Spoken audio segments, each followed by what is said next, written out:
get your calculators out. You are actively going to be doing this calculation for me. Find the moles carbon. Similarly, I'm going to do moles hydrogen. I can also use a shortcut formula, grams divided by molar mass. The formula which Megan was telling us, grams over molar mass, can also be used to find the molar mass of hydrogen. It's the atomic hydrogen, which is 1.008, will give me moles of hydrogen. Both are actually referring to the same thing, grams over molar mass, or you can do this conversion factor. Both gives me moles of each element. Okay, what's the moles of carbon that you may have found? 6.66. And how much was the moles of hydrogen? Maybe close to 20 or 19 point something. What's that? 19.4. 19.4. Very good. What's my next step in the empirical formula determination? It's my third step. Divide by the smallest moles, and which happens to be the smallest number in these two? Carbon moles. Let's circle that. I will divide by carbon moles. So this is mole ratio. In the mole ratio step, what you're doing is divide moles divided by smallest moles.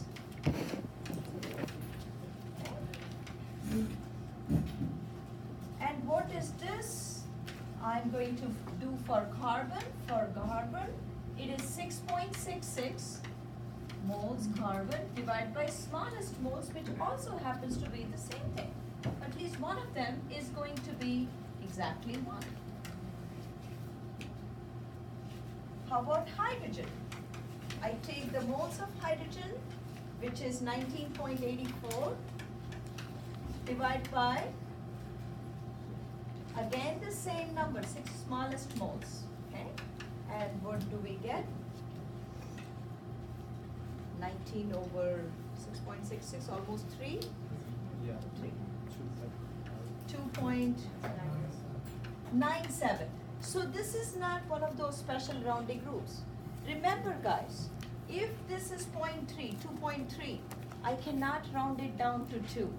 I have to multiply everybody by 3. Because remember 0.3, 0.6 was multiplying everybody by 3. 0.25, 0.75, quarter, 3/4 is multiplying by 4. 0.5 is multiplying by 2. So luckily for me, 2.97 rounds to 3. So what is my empirical formula now? C is 1, H is 3, so that's CH3. But if you look at this problem, I'm not asking you to calculate I'm asking you to calculate molecular formula. So how do you go about from empirical formula, this is my EF, to molecular formula? You need to find out how many of these units that you have to join to go get the real formula. So one way of doing that is to make a ratio of molecular mass or molar mass divided by empirical mass. This is the mass from empirical formula. And this is the mass usually given in the problem, called as the molar mass. It's usually given in the problem. And what is that ratio going to be? You need to find the empirical mass. You have the empirical formula, you can find the empirical mass. Carbon is nearly 12, and hydrogen is 1.008. When I multiply by 3, I get 3.024, and I add them together.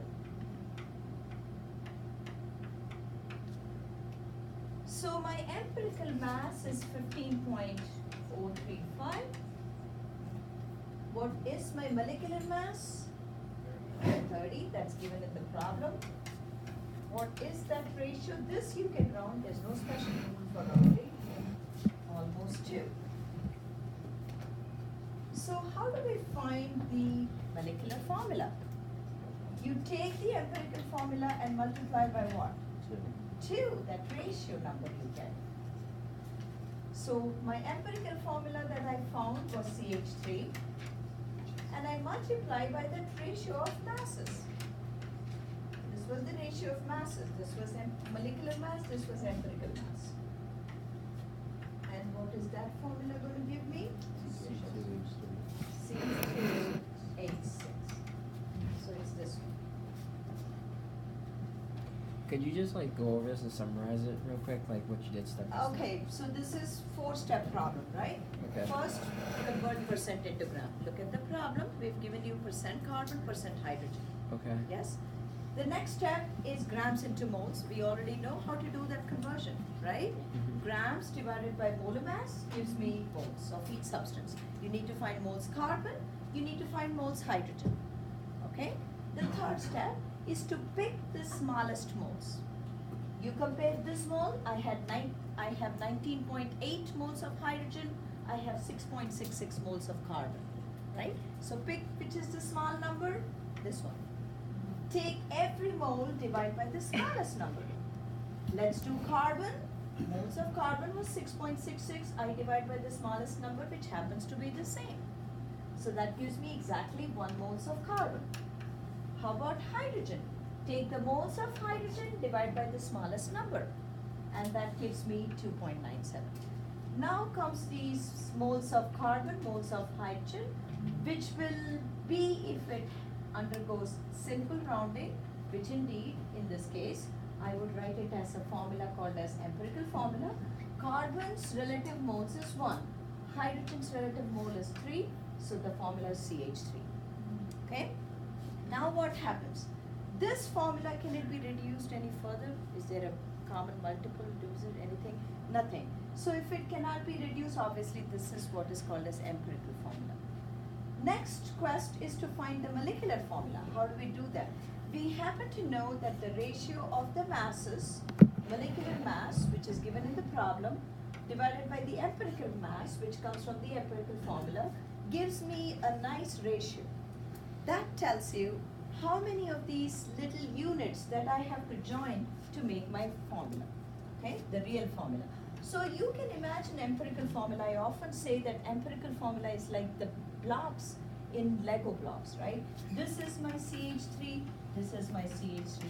I have to join this. Each of them is called as the empirical formula.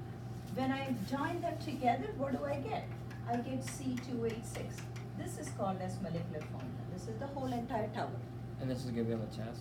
Right? Yeah. Okay. That's what I wrote, right? For you guys, your test was going to be on Friday, but some people in your class wanted it on Thursday, so I had to do it on Thursday. So this is how it is. So we are going to teach this in your class at 8 a.m. tomorrow. And then we review quickly for the test, and then you take the test at 9:30, whoever wants to take. I can Yes? take it Friday though, right? Yeah, you can Okay. take it. So Yes. it's like 2.25, you have multiple by 4? Yes, excellent thing. This one, right? Yes. No, it won't be like that. But the other one, if it was 2.25. The other one, if it is 2.25, the mole ratio, you have to multiply everybody by 4.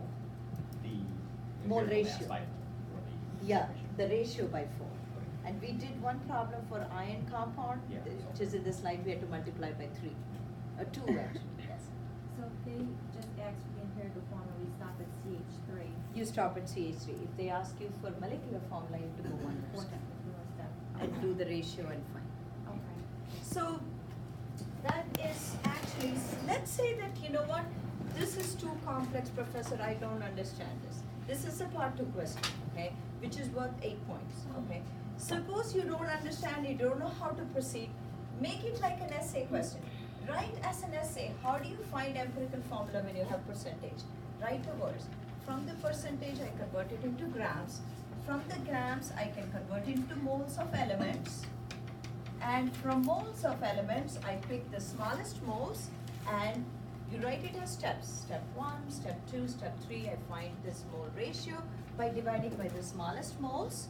And then once I have the smallest moles, I am going to, remember that one of the common mistakes students do is that they take the percentage and they start dividing, I'm trying to remember what they would do. They would actually divide everything by 100 or something like that, I don't remember. It's a very, very common mistake. Somehow I'm just blanking out. I think they divide everything by 20. They are thinking that, oh, 20 is the small number. I divide 80 by 20, 20 by 20. That would be wrong. We're not dividing grams. We are dividing moles to get the small mole ratio, okay? Do not do anything with the grams. Make grams go into moles go into mole ratio. Mole ratio, use any special rule to get the empirical formula. Then take the ratio of the masses, find how many units you need to join together to make your actual formula called as molecular formula. Now, if you look at molecular formula, you know that this cannot be empirical formula. Why is that? Why this cannot be? Yes? Because it can be reduced. It can be reduced, so that's why it cannot be empirical formula. The sig fig rule still applies to all this? Yes, I think Alright. what you would technically do is do not do sig fig here. Okay. Put as many decibels as you want so that you don't mess up this ratio. This Okay. ratio is critical. So you want to So have do I many, have many to- sig fig. Minimum, I was actually, Brandon was there in my office yesterday. We kind of said that you should try to have at least 4 significant digits in the moles, okay? That will be safe. 4 sig fig rule, if you follow throughout, it will be good. So this has been in detail worked out here in your slides. And those of you who are in my hybrid class, this whole slides, you will find it as the PDF from my old textbook slides, and you should be able to see all that. So here we found that, and we found empirical formula, then we do the ratio, and we found NS2, and then we take the empirical formula, multiply by 2 to get the molecular formula. So this kind of finishes what we learned in this chapter. This chapter dealt with moles, how to calculate moles. We used the triangle method. And we also learned if you're given a formula or if you can find a formula using chapter 6, the nomenclature concept, you can find what is called as the molar mass. How do you find molar mass? You add up pieces from the periodic table and you can count how many hydrogen, how many oxygen, how many sulfur, and you can find the molar mass of a compound. Okay? And then we also did percent composition, which kind of relates to that. If you have a formula, you can actually see what is the percent carbon, what is the percent hydrogen, what's the percent oxygen. Okay? You had a question? Wait, so how'd you get 30 grams? That was That was given in the problem. Molar mass is always given in the problem.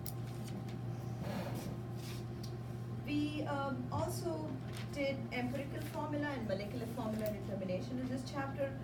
So one of the things which was the craziest was to find all these triangle, use whichever you want to use. Sometimes you are finding moles of atoms, sometimes you are finding atoms, sometimes you are finding grams, sometimes you are finding moles. There are many things and they are interconverted and interrelated through that triangle. Okay, so you would, yes? Can you put up this problem? I wasn't here on this problem On the what? on your projector. Oh, okay, sure. Yes, yes. I want to, this is in your PowerPoint slides actually. No, I just want to know Want so it that to- when I go back to the video. Okay, so you have this problem and you have this in the Yep. board as well. So this is the problem here, and then they have shown very nicely the steps, and you can follow it. All right, so what I'm going to do is that I know you guys don't want me to go ahead, but I don't want to cut out on other difficult chapters, which is following this chapter. I don't want to rush it for your next test, which usually is harder than this test. So I want to go into our next chapter, but luckily this is a very short chapter. It takes less than half an hour to do this chapter.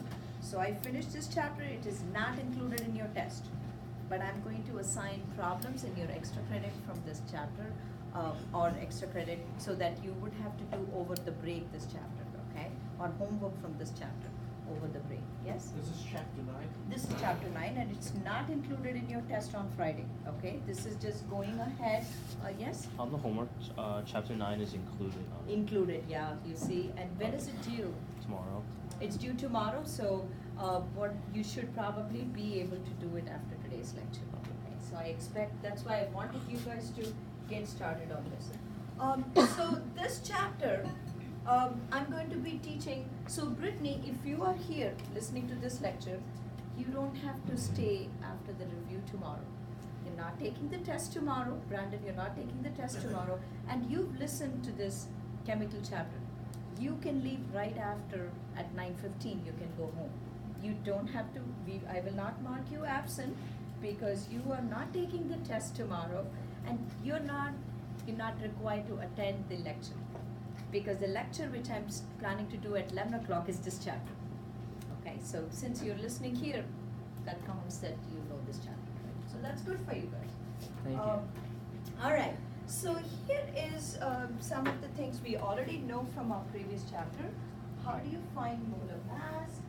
You can think of molar mass as grams of a substance divided by moles of a substance. The way we used to think about in the previous chapter was moles equals grams over molar mass. If I rearrange this equation, swap these spaces, that's how I did. So in this chapter, what we are going to be doing is chemical reactions. And essentially, as we are doing chemical reactions, we are not going to be using Avogadro's number at all in this chapter. Because hey, you're not going into the lab and start counting atoms and molecules. That's impossible. We are only going to be dealing with moles and grams. There's no Avogadro's number in this entire chapter. We totally cut out those kind of problems because it's impractical to use Avogadro's number. So this area of chemistry, which deals with chemical quantities, is called as stoichiometry. In stoichiometry, what we do is we always have to start with chemical equation, which is balanced. It tells you the ratio in which substances are reacting. So let's say that I have a chemical reaction which is balanced. I'm going to write a chemical reaction which is a simple formation of water from hydrogen and oxygen. So is this equation balanced?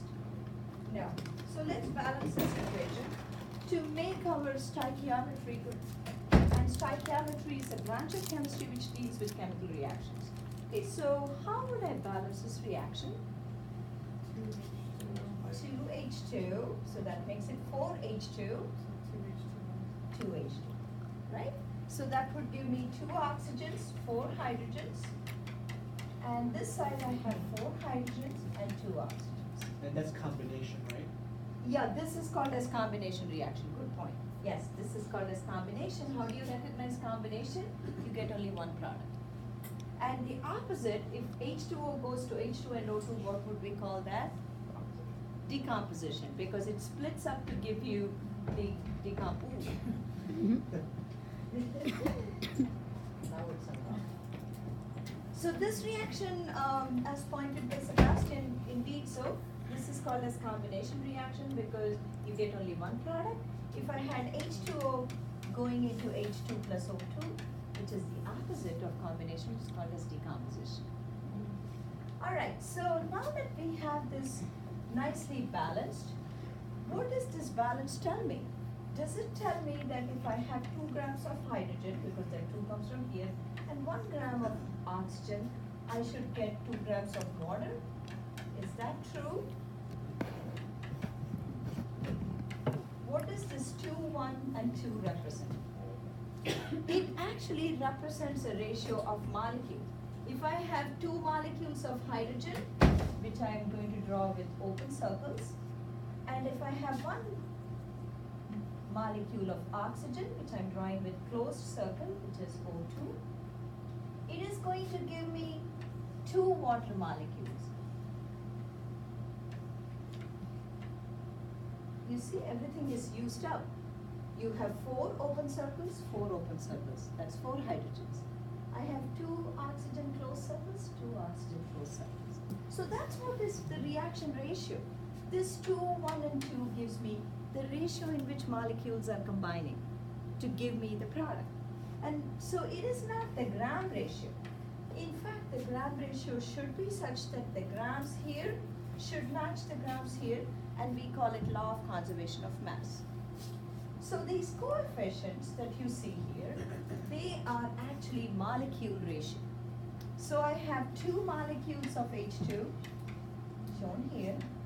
is reacting with one molecule of oxygen. This is the ratio in which they react to give me 2 molecules of water.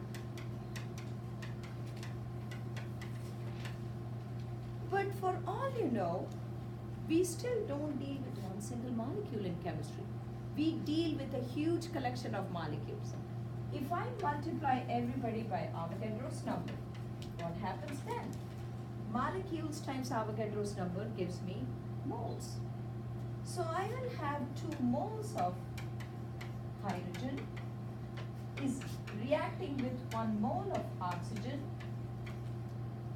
and that would give me 2 moles of water. So these numbers you see are nothing but mole ratio like you saw in the empirical formula problem. Now if the word mole really hurts you and you don't like it, you hate it, you can literally think about it. If I have, mole to mole problem, I can do it like cups in the recipe ratio. If I have 2 cups of hydrogen, it needs 1 cup of oxygen, and that would give me 2 cups of water. And how am I going to word those problems? Hey, what if I have 1 cup of hydrogen? How many cups of water am I going to get if I start with 1 cup of hydrogen? You will get 1 cup of water. You see that 2 to 2 ratio, which is equal to 1 to 1 ratio. And if I just tell you in moles, some of you are still thinking, oh God, what is it? But if I tell you in cups, it's so easy in our head. And that's pretty much the first section of this chapter is, it's just a mole to mole ratio. 1 cup of water. And if I use 1 cup of hydrogen, how many cups of oxygen do I need to make my reaction go? 1. 2 cups needs 1 cup. So 1 cup needs half a cup, right? I need half of what I need for the hydrogen. So it's just a ratio that you kind of do. And where do you get those recipe ratios? You get those recipe ratios from the balanced chemical equation. That tells you what is the ratio in which you're mixing things here. And those are actually not gram ratio, they are mole ratios. Okay? And if, as I said, if you find that you're starting with moles, ending in moles, you can replace the word moles with cups and you will still be able to do the problem correctly. Okay, so I'm going to show you a problem where you will see that it is not really a big deal to do because you can set up many conversion factors like this, and I'm going to teach you how to do these conversion factors, right? So let's see, I have the same problem, hydrogen and oxygen. If 4 moles of oxygen is present in my reaction, what I don't want you to do is start making 4 here and then start multiplying here. That's not what you want to do. Remember, a balanced equation is your treasured recipe book. Let's say you like Emerald's recipe, that's your Emerald's recipe book. Just because you have to change quantities because a lot of guests are coming to your house for Thanksgiving, you're not going to change his recipe numbers, right? You're going to calculate in a slight another piece of paper. You don't want to mess up the real recipe. You don't want to touch any coefficient in your balanced equation. You want to do it aside, okay? So, if we cannot calculate in our head, don't worry. We have a nice method to calculate. What do I want to know? If I start with 4 moles of oxygen, how many moles of water do I get? Can anybody think of it in their head? HC, that's not too difficult, and that is called as the mole-to-mole problems. And how do we do that? Suppose if you did not get it in the head, don't worry. There's a very easy method to do that, okay? This is exactly the same principle that you have been using. If I have 4 moles of oxygen, now it is extremely important that you write what is the moles. You don't simply write moles. Guess what? You have moles of hydrogen, you have moles of oxygen, you have moles of water. You need to specify which moles are you talking about, okay? I have 4 moles of oxygen, and what do I want as my final answer in this problem? Moles of water. So what I want, I always write on the top. And what I want to get rid of is my starting moles oxygen. Now comes what is the conversion factor? How do I find the conversion factor between these two species? I go and sharpen the balanced equation. Right next to the moles of water, what is the number you see in this equation? 2. Okay? So water is married to the number 2. What do you see right next to oxygen? 1. That's all you do. You sharp for these coefficients from the balanced equation. And what does it help you? Moles of oxygen gets cancelled. You multiply the top, divide by 1, you get 8 moles of water. See that? Some of you could calculate in your head. Yeah, that's good if it is an easy number. What if I have 0.737 moles of oxygen and I want to find out what is the moles of water? Then you really need to use it this method so that you know what to multiply. Okay? Any questions on this? Yes? Can it not be a non-whole number? I'm sorry? Can it not be a decimal? Like we can have like a decimal. Yeah, in moles we can. This is not molecules. This is not grams and moles, they can be decimals. I can have 0.223 moles of water. What does that mean? You have 0.23 times 18, which is the molar mass of water, that many grams of water. You can have, moles is not molecule, moles is that huge number of molecules. So you can have any fraction of it. So moles can be decimals. Alright, so let's try how we did that. We always try to start with moles, and then we get this ratio from your balanced equation. How do I set it up? I want water, I put water on the top. I have to get rid of oxygen by starting, I put it at the bottom. And I look up this equation. With water I have a 2, with oxygen I have a 1. I get these numbers from the balanced equation. And boom, I get what I want, the moles of water. We can get it in one shot. And this, in order to do this, you need a balanced chemical equation. So let's try this one. Okay? I'm sure you can try this one. Sometimes it's not easy to do it in head. That's why we need to know this method. I have given you a balanced equation. In the next test, you will get a balanced equation to do such kind of problems. So I have given you a balanced equation. How would you set it up such that you need to solve these problems? What is the moles of water that is produced from 3 moles of CO2? I have 3 moles of CO2. Some of you can calculate in head, but don't worry if you cannot calculate in head. So I have 3 moles of CO2 that I begin with. How do I set it up? Help me out. So what is given in the problem first? 3 moles CO2, I write that first. And what do I desire to do in part A of my problem? What do I want to find? I want to find moles of what? Water. And what should I cancel off? The starting moles. And I need to plug in some number from them. And what are those numbers? That's coming from the balance equation. 2, 2, 1. And my answer is 6 moles of water. Because moles CO2 get cancelled, I'm left over with moles water, which I decided to calculate. Will we just show this on this, like, next year probably, or we can just do that and then? No, if it is part 2, you have to Just show show it. it, okay. And it's easy, I know it's too easy for some, but it's going to get complicated in the next kind of example I'm going to show you. So, what is part B of the problem? Moles of hydrogen needed to produce 3 moles of water. So, moles of hydrogen needed to produce 3 moles of water. What do I write first? I have to write what is given first, which is 3 moles of water. It doesn't matter whether it's a reactant or product. You write that first. And what do you desire to calculate in this problem? Moles of hydrogen, and you want to get rid of H2O, right? The starting moles is what you want to get rid of. And what is the numbers that goes in? And you have 4/2, so 4 goes here, 2 goes here.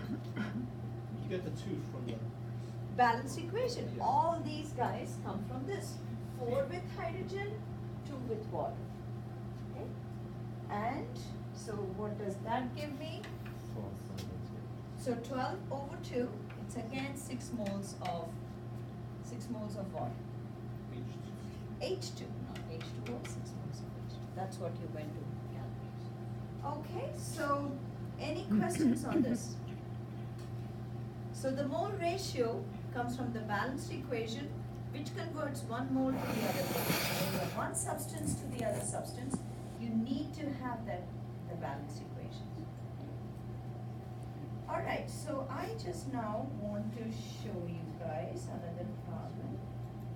Actually, this is similarly worked out. I have 4.5 moles of oxygen. How do I find moles of KCl that is going to be produced? I've been given a balanced equation.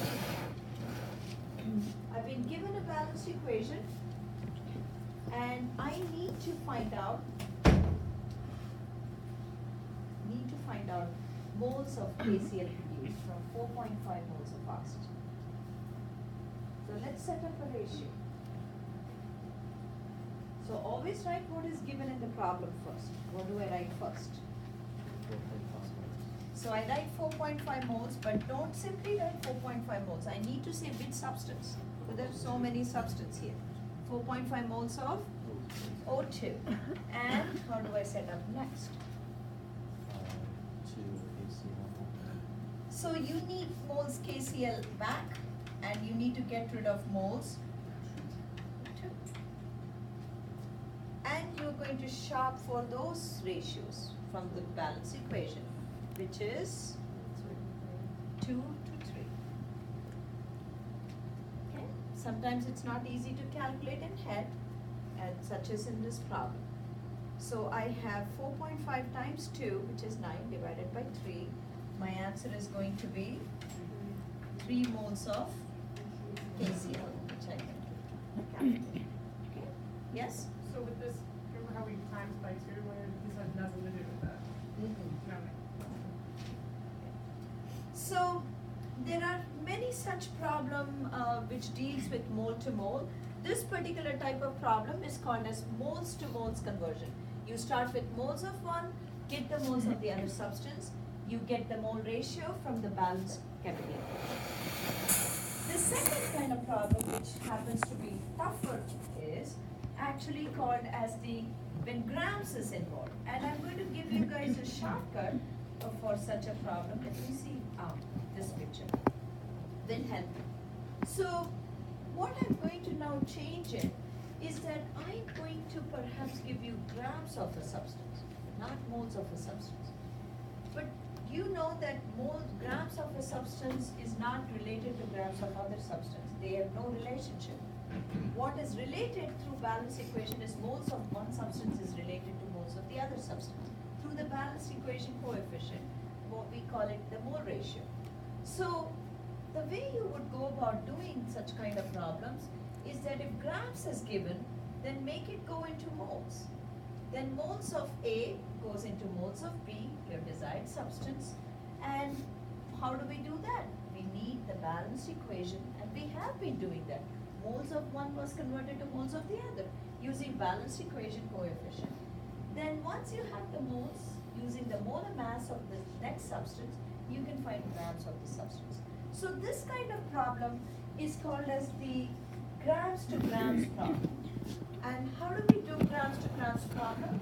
To do grams to grams problem, I kind of, in my Chem 133 class, we kind of invented actually a very interesting method. This is called as the GMMG problem.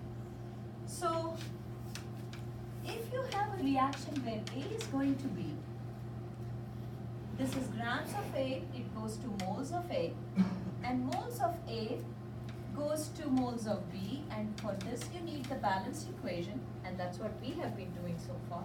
And finally, you need the molar mass of B to go make it go into grams of B. So this is like the GMMG. So first you go patiently, 3-step process. Grams of A goes to moles of A, and this helps you to review your chapter 7 problems, grams to moles conversion. Moles to moles is actually chapter 9 kind of problem, which we use balanced equation ratios. And then grams, moles of B to grams of B is again chapter 7 kind of a situation, how we learn how to convert moles into grams, okay? So to use this kind of a problem, this really helps. This is not one of those grams to grams problem. I am going to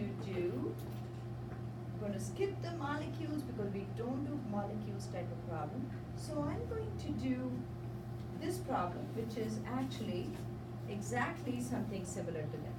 So what is the mass? Now we are dealing with mass. What is the mass of aluminum produced when you have 6 moles of aluminum? What's the mass of H2 produced when you start with 6 moles of aluminum? So in this problem, you can see that I'm not starting with grams of a problem. I'm directly starting with moles of something. So I will just proceed in this direction. I never go backwards like that. If moles is already given, go on to mole ratio and finally find the grams of the other substance. So here is my problem where I have aluminum reacting and the equation is given to you with HCl to give you aluminum chloride and H2. Okay, so I have this equation. Now I have been given 6 moles of aluminum. And I need to find grams of hydrogen. And there is no relationship between the two. So what you need to do, looking at your GMMG, are you given grams of your aluminum in this problem? No. So you're starting right here. You're given moles of aluminum. What do you do next? From moles of aluminum, you're going to go into moles of hydrogen. And finally, moles of hydrogen goes into grams of hydrogen. This is your route. You don't have to go backwards to go to grams of aluminum. So moles of aluminum, how do I go to moles of hydrogen? What do I need to do? I start with 6 moles of hydrogen, of aluminum. How do I go to moles of hydrogen? 3 moles. Actually, 3 moles. so I have 3 moles of H2, 2 moles. 2 moles of aluminum. You see, this is not something you haven't done. We were just doing all that right now. Moles, this is called as moles to moles conversion, right? Using the balanced equation coefficient. This got used and this got used in setting up my mole ratio. All right, so this helps me to get me moles of hydrogen. How do I proceed next? Now I need to go to grams of hydrogen. So this is cancelled. I have moles of hydrogen. I need grams of hydrogen. How do I find? There is a ratio between grams and moles that comes from your mole triangle, right? So what is the grams that must be? The atomic. The atomic, is it 1.008? Well, no. Or it is 2 times 1.008. If it is a molecule, it has to be the correct mass, which is 2.016 grams H2. So what is my next conversion factor? If I have to make moles go into grams, how do I set that up? I need grams as my final answer. I want moles of H2 to cancel away. Looking at my triangle, what do I have? 1 mole. 1, 2. So this is how you do. This problem is not easy, but it is stepwise and it uses all the concept in chapter 7. So you learned how to do grams to mole for a molecule that came from the triangle. You learned mole to mole just now, which is coming from the balanced equation. So you write your start moles, convert it with the mole ratio to the moles of the desired substance H2, and then make it go into grams of H2. Okay? So that's what has been shown here. What are the conversion factor you need? You need 3:2 mole ratio. You need grams to moles of hydrogen, right? So you start with whatever is given in the problem first, 6 moles of aluminum, and then you have the mole ratio, which is 3:2. How do you get that? If you look at hydrogen, you have 3 in the balance equation. If you look at aluminum, you have 2. That's how the mole ratio is decided. And once you have that, you only have moles of hydrogen. But that's not what I want. I want mass of hydrogen in the problem. I need to know how to convert moles of hydrogen to mass of hydrogen. I need its molar mass.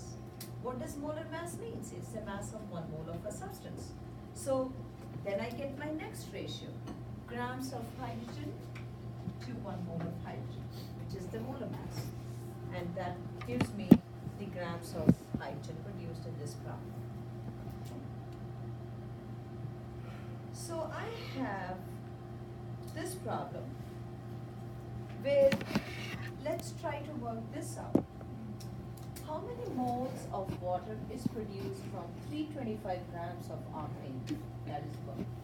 So if you burn octane fuel, you produce water, and luckily for you, this big equation is given to you, the ones with the big coefficients. This equation which is balanced is already given to you. So looking at your picture of GMMG, how would you go and where would you stop in this problem? So think about what is given in this problem. G stands for gram, M stands for mole in this expression. If I go with GMMG, what is given in the problem?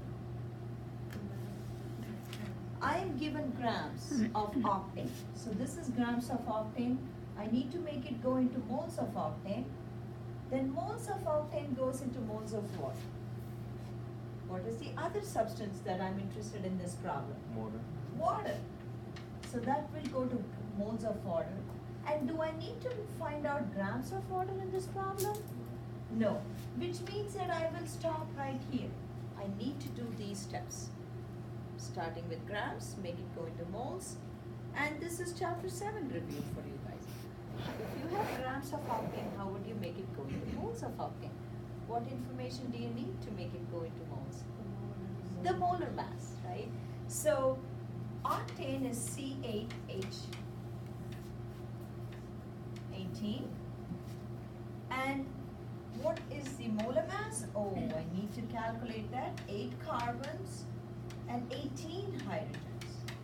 Okay? So 8 times 12.01. And if you use 4 sig fig in the test, that is good for molar masses. And I have 18 times 1.008, that's my 384 sig fig. Okay. For this one, I need to use 3 decimal place. It's not the decimal here. It is the sig fig here. 1, 2, 3, 4 sig fig, 1, 2, 3, 4 sig fig. So you should use from the periodic table 4 significant digits in molar mass. Okay, so what is the molar mass of octane? Something like 140. 114.2. The unit of molar mass is often called grams per mole, indicating that if you have 1 mole of octane, it would weigh 114.2 grams. Okay, so now tell me, how would I go next? How would I find grams into moles? This is a valid test question for Friday. How, if I have 325 grams of octane, how would I find moles of octane? And how do I set up? Would it be 1 mole over. So this is the thing, right? 1 mole over molar mass is the typical conversion. So it's grams over molar mass gives you moles of a substance. Okay? So this is important that you write moles of what? Because there are so many moles in a reaction. You need to write out which moles are you talking about. So this is grams of octane. I know it feels like writing too much, but this is how we need to write it. But we are not done yet. We need to go from grams of octane to moles of octane, which we successfully did, because grams of octane is history, it's gone. I have moles of octane now. what do I do next? I need to go to moles of water, right? So I traveled here. I started with gram, went to moles. What's the next thing? Moles of water. How do I do moles of water? I need to know from the balance equation. What is the ratio in the balance equation now? 18 to 2. How do I set up 18 to 2 here? What goes on top? 18, because I want water as my final answer. So 18 goes on top. And my starting moles here is the octane that goes in the bottom. Okay? So 18 to 2. This would get rid of the moles of CH18 and you are left with moles of water as your final answer. So what are you entering in the calculator? In the calculator you're doing this number. If you just skip all the ones, write this number. If you have two numbers in the denominator, you must use parentheses. And what's the bottom number called? That's like the Molar mass. Molar mass. Okay. That was used to convert grams into moles. These numbers, when we're doing this, Right, so you start with equal grams, you molar can make it go into ratio. moles. This is So your we have chapter 2 7 moles. stuff. Oh. You can make grams go into moles by dividing by the molar mass. And then this is the truly new stuff called as the mole ratio, which comes from the balanced equation, and that gives you moles of water that you desire. Okay? So you can see how we did that. We first convert grams into moles, which is from your previous chapter, and then you have mole ratio, which is from this chapter, and that gives you grams, that gives you moles of water produced. What if you have to find grams of water? What happens then? Yes? You need the molar mass of water. You need grams water over moles water. You need another conversion factor, okay? And in that case, you would go the full 9 yards, G, M, G. So G to M to M, and back to G. So you would go through all the 3 steps, and which is the last problem in this chapter, which I'm going to skip this, and this is the last problem. How do you know that this is a grams to grams problem? So if you read the words of this problem, you kind of can make a guess. I'm starting with 8.75 grams of N2O. How many grams of HNO3 is required to produce 8.75 grams of N2O? Okay, so I'm given grams of this stuff. I need to find grams of HNO3. So this is technically grams dealing with grams. This is called as the grams to grams problem. So which means that the grams of this is totally not related to grams of this. You need to go through this crazy route of GMMG. So always you start with what is given in the problem first, which happens to be the grams of N2. So you need certain molar masses, okay? This equation has a lot of stuff. It has zinc, it has nitric acid, HNO3, it has zinc nitrate, and it has N2O, and it also has water. So let us just box the items that is relevant for this problem. What are the chemicals that you really need in this problem? You need HNO3 grams, and you are given N2O grams. So these are the only 2 relevant things. You don't care about all the other stuff in the reaction. So if you look at and read the problem carefully, you are given grams of N2O, and you want to find out grams of HNO3. So this is called truly as a GMMG problem. You gotta go through everything. So what happens next, going through the GMMG step? What happens to grams of N2O given in the problem? What should I convert it into? Moles. Moles of which one? Moles of N2O, the same stuff, and you need molar mass of N2O for that conversion. This is from chapter 7, right? Grams of stuff can be converted to moles of stuff using the molar mass conversion. Now, moles of N2O has to go to what next? GM, moles of your desired substance, and that happens to be HNO3. And for this, what do you need? A balanced equation that tells you the mole ratio. And moles of HNO3 needs to go to grams of HNO3 finally. And what information do you need then? The molar mass of HNO3. So these are the informations you need, and they have actually collected all of that for us. We will just take all that information. Molar mass of N2O is 44.02. Molar mass of nitric acid is 63.02. Okay, so I'm going to write all that information just to save time. Molar mass of N2O is 44.02, and this one is 63.02. Okay. All right. So, how do we go about doing this problem? We start with giving you the practice when we come back from break because Friday is test day. But you will be doing homework problems. So read both of this. This is the same kind you have.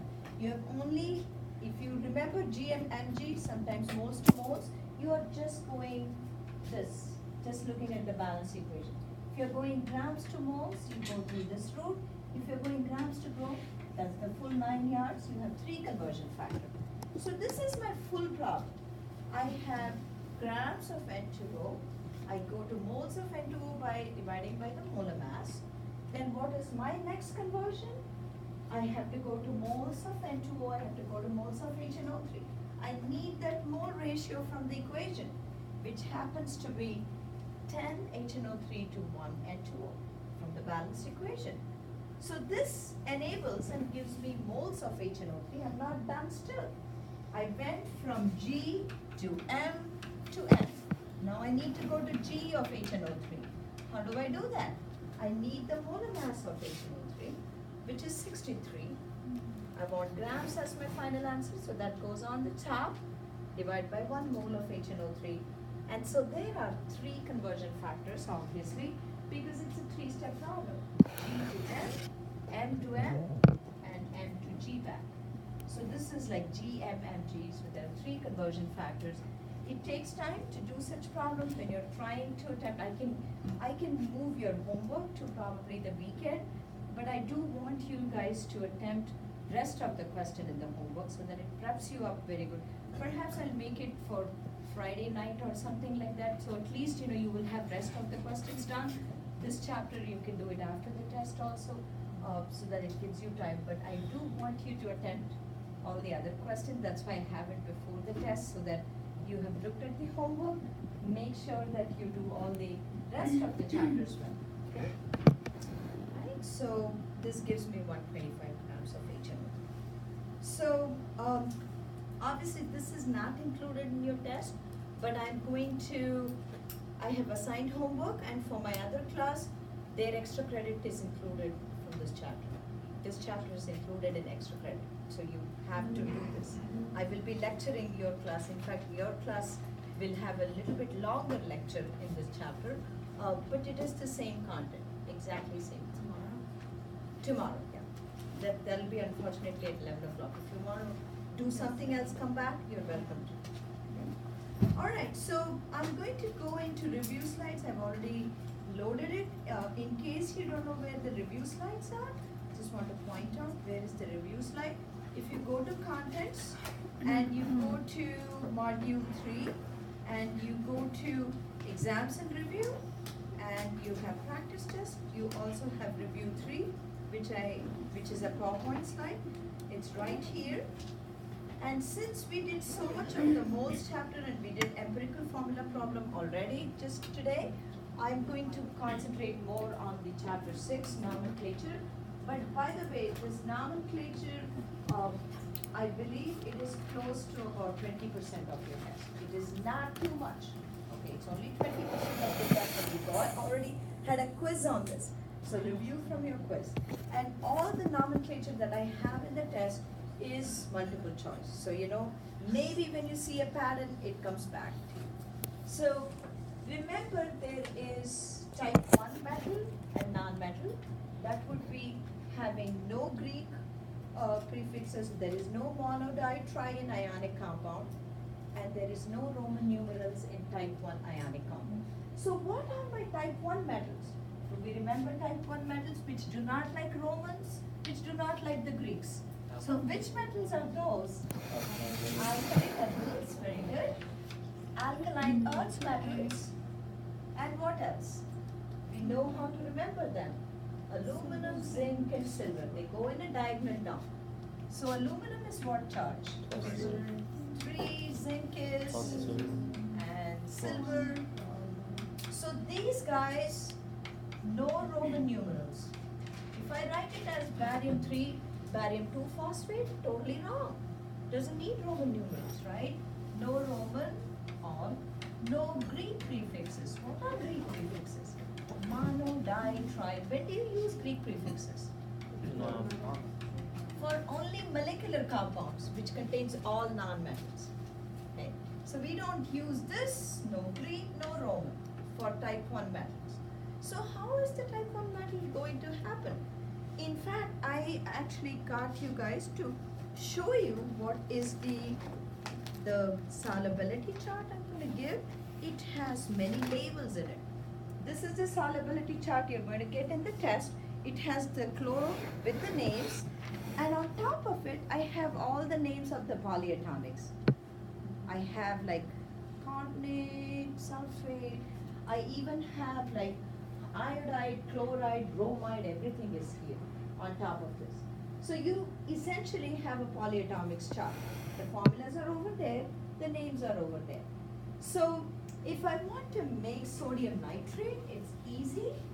Sodium makes +1 charge, nitrate is -1 from this chart, I know that. And so what is the formula between these two? NaNO3. And what's the name? The name is not sodium nitrogen trioxide. There's a special name for this pattern, and that pattern can be found in your table, which you are going to get. You will see what is NO3 called. NO3 has a special name. It's called nitrate. So this is called as sodium nitrate. Remember one thing, for most compounds, there is only first name and last name. If you have 3 things, sodium nitrogen trioxide, there are 3 things. It looks like there's a middle name. Middle names are not allowed in many of the compounds. Most of the compounds, in fact. What is the name of this compound? There's a special name for this which does not exist here. Carbonate. This is called as sodium carbonate is this. Na is plus, carbonate is 2 minus. It would be Na2CO3. That is called as sodium carbonate. What is this called as? Sodium hydrogen carbonate. Yes, this one has a middle name. Sodium hydrogen carbonate. It is also called as sodium bicarbonate. Sodium bicarbonate, you know what this is commonly known as? Baking soda. This is your baking soda, sodium bicarbonate. Okay? So, type 1, in other words, has very simple names. It has your metal name, just like that, aluminum, sodium, just like that, magnesium, calcium, barium, etc. And aluminum, silver. Silver is never silver 1 chloride, it is silver chloride. And then what is your last name? That comes from this chart mostly. Okay, the last name is simple, it comes from the polyatomic chart, or it is simple anionic name. What is the formula of aluminum oxide? Let's figure that out. Aluminum oxide. So you better know what is aluminum's charge. Do we know aluminum's charge? +3. What is oxygen's charge? So we know that this is -1s, this is -2, this is -3s. So oxygen is -2. If the charges are not same, what do I do to figure out formula? We have to crisscross, and and figure out the formula, and this formula is Al2O3. Never will we call this dialuminum trioxide. Remember, these guys no Roman, no Greek. Okay, no Roman, no Greek. So cannot have ditri, cannot have Roman numerals. Okay. So when you get Roman numerals, when I have the same kind of compound, Fe2O3, I have, what is the name of this? Iron 3 oxide. Yeah, so many are thinking, is it iron 2 oxide? Is it iron oxide? Those are the choices in your multiple choice, by the way. Is it iron trioxide? Or is it iron 3 oxide? So, you kind of have to go about and figure out what is the charge of iron. The way one would do is that you look at the formula, 2 ions, 3 oxygens, plug in the charge of oxygen. So you need to have positive 6 on this side. That comes from making each of the ion as plus 3. If ion has a charge plus 3, it is called ion 3. So ion 3, oxygen with a negative charge is called oxide. So this is ion 3 oxide. What is the formula of, Wait, how do you tell if it's plus 3 or plus 2? what? The Ion can be plus 2 or plus 3. Ion is not one of these. So it needs Roman numerals. Okay. So when you have metals which is not one of these guys, special ones, you need Roman numerals which you need to figure out what is the charge of iron. It could be plus 3, plus 2. Even in your own table, you see it's plus 3 or plus 2. How do you figure that out? Like this. This is exactly I showed you. How do you figure it out? You should know that oxygen is negative 2 because oxygen needs 2 electrons to go into neon. So that was what we learned in the last test, right? Oxygen needs negative 2. So plug in 3 oxygens with negative 2. That gives you a total of minus 6. And what should be the charge of iron? That should balance the minus 6 plus 6. But it is shared by 2 ions. So each ion is plus 3. So that's how you get iron is plus 3. So what is the formula of tin 4 oxide, sulfide? Figure out the formula of tin 4 sulfide. When I tell you tin 4, what is the charge of tin? 4, right? What's the formula of tin? Sn. So let's write tin with plus 4. What is the charge of sulfur? -2. So sulfur is right next to oxygen. It's negative 2. And when you crisscross, you get Sn2, S4. And they read us, right? And it has to be reduced. You have to write all So ionic S- compounds are written as empirical formula. SN, Okay, it S2. is written as SNS2. That's my tin 4 sulfide. What's that? Yeah. Okay, and luckily, most likely, in a multiple choice situation, you may not find both of them. You'll find only one. So you will probably able to figure out that. So going on to the other kinds of compounds, I have very nicely done this for you guys. What happens when you have 2 nonmetals, such as this Yeah, look at- N2O. What's the name of this compound? Is it nitrogen oxide? Dinitrogen oxide. Dinitrogen monoxide, don't forget Oh, mono, oh, right? mono. Oxygen is 1, you need to use mono. Dinitrogen monoxide. That's the name of this. If I have I2O7, what's the name of this compound? Diiodine Man- Hepta, 7 is hepta. Hepta oxide. And you make it as heptoxide. Because hepta and oxide, you get rid of the A. Oxygen. It becomes heptoxide. So this is called as diiodine, not iodide, diiodine heptoxide. Something like that. Okay? This is called this molecular compound. It has both nonmetals. And if you have two nonmetals, they follow Greek prefixes, which is mono, di, tri, tetra, penta, hexa, etc. The next is oxyacids versus acids. So acids, what are acids? You should recognize what are acids. Acids are hydrogen and anion. But if I add the anion OH, will it make an acid? No, that's water. So when you add peroxide or oxide, it's not acids. Even though it starts with H, it's not an acid. So these are some of the acids that you would see: HCl, HBr, HI. These guys don't have oxygen in them. They are called as non-oxy acids. It depends whether you have gaseous form or the aqueous form.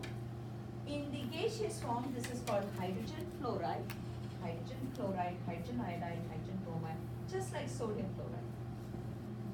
But in the non-oxygenated, non-aqueous medium, that's what it's called, hydrogen and non-metal.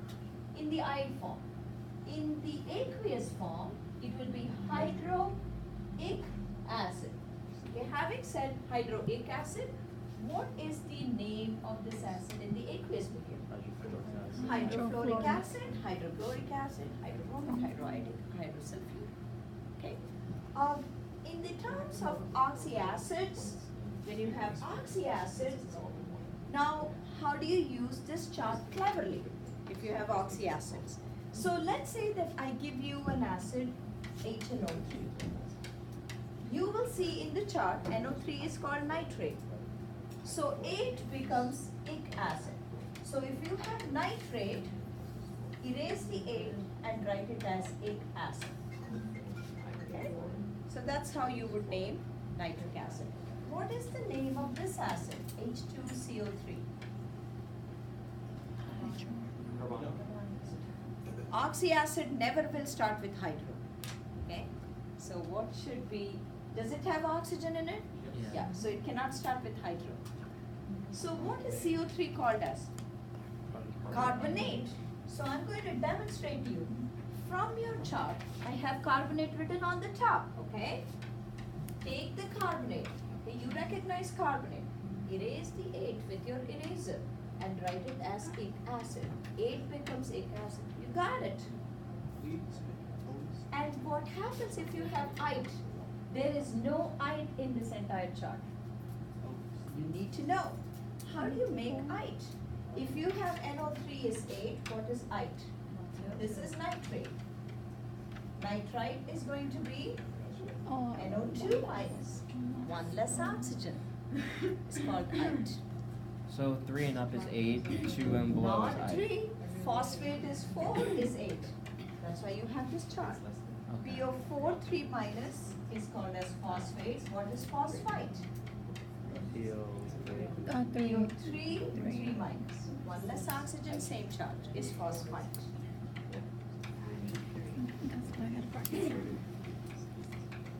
So I'm giving you essentially all the 8 groups. You can figure out what should be the ite groups. Just reduce one oxygen, you got your ite. And you can make up all the acids. Whenever you have ite, it becomes OUS acid, nitrous acid. Okay. In the next chapter, I just wanted to. We've done so much of moles and grams and everything. What I want to do is actually reactions for you guys. Many of you did decent in the single and double displacement lab, but remember that you need to know how to balance equations from chapter 8. You should actually look up single and double displacement lab very well, which I have graded most of it. I'm going to give it to you guys back today, single and double displacement lab. And you need to know one other thing from your lab. You need to know how to indicate solid, liquid, gas, and aqueous. That's why we give you the solubility chart. You figure out in a reaction, when I combine two things, two ions, am I going to be insoluble or am I going to be soluble? Soluble is labeled as aqueous in this chart. But unfortunately, insoluble is labeled as I. We never use I in our reactions. We use it as solid, S. Okay? I is equal to S in your reaction. Okay? So, what are some of the patterns? You don't need to worry about solubility rules because I'm giving you the whole entire solubility chart. But you need to know how to write reactions. For that, you need to know how to break it up. These are the steps. You break it up into ions. And how do you know how to break it up? Look up this chart. This is a big giveaway to you. Tells you how to break it up. Do not carry subscripts. Just copy down the charges from this chart and then swap the ions and cations, two insides and outsides of the ion. Make new formulas by crisscrossing. Then identify solid, liquid, gas, aqueous. Then last step is balance. Okay? You're not doing any total ionic equation, even though you may find it in your book. We're not doing all of them. Okay? There are some which you have to worry about which can produce gas. H2CO3, how does that split up as? Splits up as H2O and CO2. H2SO3 splits up as H2O and SO2. And ammonium hydroxide splits up as ammonia and water. And H2S is a gas by itself. It's the rotten egg smell of H2S gas. And most importantly in this chapter, you need to identify types of reaction. And two of them Sebastian already mentioned to us while we were doing balancing and stoichiometry problem. This reaction which produces only one product is called as synthesis or combination reaction. We give you some chemicals, you see only one product, we call it synthesis. If you have one reactant splitting to many things, we call it decomposition. What is the pattern for single displacement? Element and a compound. And mind you, that element can be written as H2, this is an element. I2 is an element. Cl2 is an element. You can have single displacement reaction with these guys. Okay? So that's a different kind of halogen exchange reaction. It is in your slides. You can check it. We did not do it in the lab. But if you find an element, even though it's written like that, not a metal, it is still single displacement. So what is the pattern for single displacement? Element, compound gives you compound element if the reaction happens. If it's double displacement, compound, compound gives you two new compounds back. That's double displacement. So single and double displacement, composition, decomposition, synthesis, these are the four patterns you need to recognize. For single and double displacement, you need to know how to write the products using the way you did it in the lab. Okay? And you have the solubility chart to help you figure out if you get a precipitate. Yes? Okay, activity series, good question. So single displacement goes by activity series.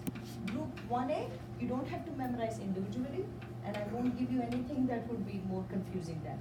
Group 1A, Group 2A, aluminum, zinc, as it appears like that. Aluminum higher up, zinc. But silver unfortunately is not right after this. There's iron, then there is lead, hydrogen. Okay, so this is easy to, up to this I agree that it is easy to recognize. Iron and lead is little tough. Then there is hydrogen. After hydrogen comes my copper, silver, gold as it appears in the periodic table. So you can write it down. Copper, silver, gold is the least reactive. So that's how you know, you don't have to know more detail than this. This is already too much to recognize. You already know this single displacement. So you should be good with the reaction chapter, with the single and double displacement lab that I'm going to give you guys back. Look up those. I have a couple of reactions from that in your test. Okay. So look into single and double displacement. So those of you who did not take the picture and submit it to me, I have your single double